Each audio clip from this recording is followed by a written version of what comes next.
ملک کے سینئر صحافی حامد میر نے دعویٰ کیا ہے کہ پاکستان تحریک انصاف کے 2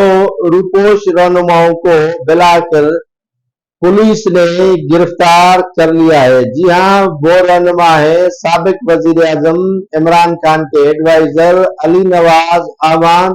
اور دوسرا پنجاب کے علاقے ملتان سے MNA رہنے والے عامر ڈوگر۔ عامر ڈوگر اور علی نواز کو پنجاب پولیس نے گرفتار کر لیا گیا ہے۔ ان دونوں رہنما جو مختلف مقدمات میں روپوش تھے، ان کو گرفتار کرنے کے بعد جو ہے وہ تاحال منظر عام پر نہیں لایا گیا ہے، لیکن اس سے قبل علی نواز اعوان نے ایک ویڈیو پیغام جاری کرتے ہوئے کہا کہ اگر میں ہنستا ہوا کسی ٹی وی چینل پہ آؤں یا میری پکچر فوٹو اگر ہنستی ہوئی آئے تو سمجھ لیں کہ میں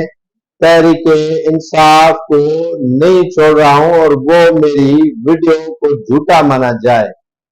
عامر ڈوگر نے تاحال جو ہے وہ اس طرح کا ویڈیو بیان تو جاری نہیں کیا ہے۔ حامد میر کے بقول عامر ڈوگر نے اپنے راستے کلوز نہیں کیے، انہوں نے اپنے راستے کھلے رکھے ہیں، لیکن علی نواز اعوان نے اس طرح کا ویڈیو بیان جاری کرتے ہوئے اپنے راستے بند کر دیے ہیں۔